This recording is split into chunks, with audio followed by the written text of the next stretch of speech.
It has been nearly 3 months since Hamas's brutal attack on Israel and the ensuing war to eradicate the terrorist group from Gaza. For all that time, United Hatzalah, an all-volunteer emergency medical service in Israel, has treated the wounded throughout the country. When we last checked in with them back in October, their critical medical supplies, which was enough to last the year, was completely depleted. So where do they stand now, and what can you at home do to help? Joining us now is the president of United Hatzalah, Eli Beer, and Mindy Levine, who embedded with United Hatzalah after the October 7th terror attacks.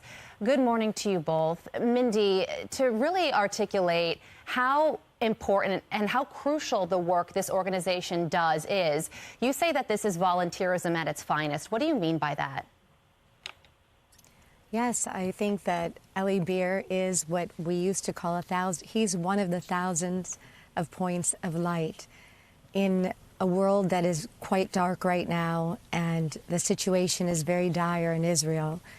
Eli is someone who gives people hope and really renews our faith in mankind and in womankind as he deploys this amazing volunteer base that responds to emergencies within minutes, and I saw it firsthand by myself when I was there.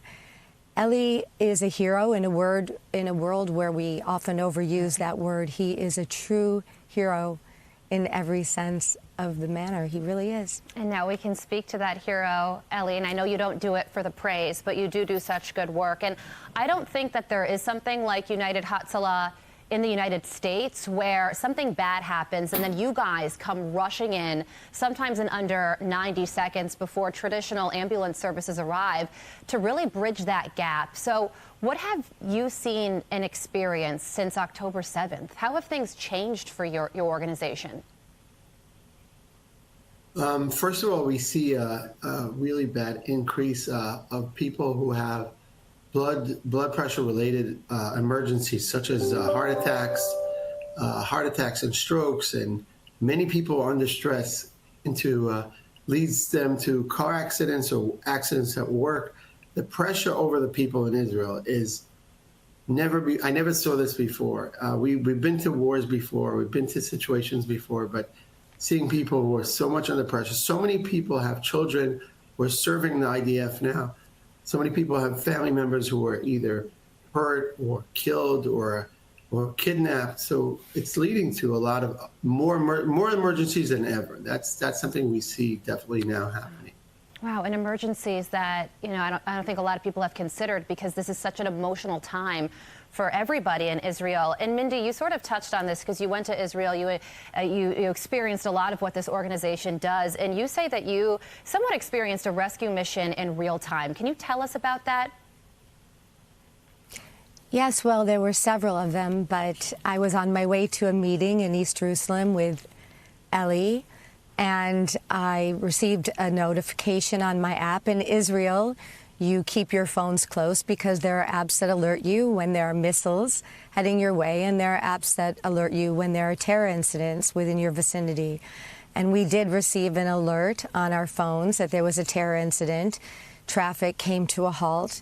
We knew it was, within just a very short distance of where we were sitting in traffic. And then by the time I got to United Hatzalah, it was relatively empty, and there really were very few people around, and I asked where everyone was, and of course, they were just a few blocks away responding to this incident, and in fact, they saved lives. It was in real time.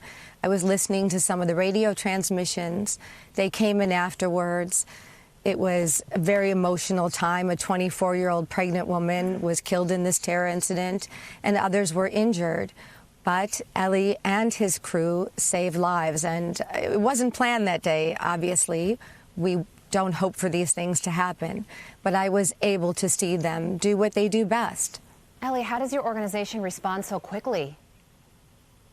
Well, the whole mission of the organization is to have volunteers on motorcycles. We call them ambucycles, and they're deployed everywhere. They're all volunteers. No one gets paid. So if something happens, we have an app that alerts them that someone nearby them is choking, having a heart attack, or God forbid, even an bomb attack or shooting.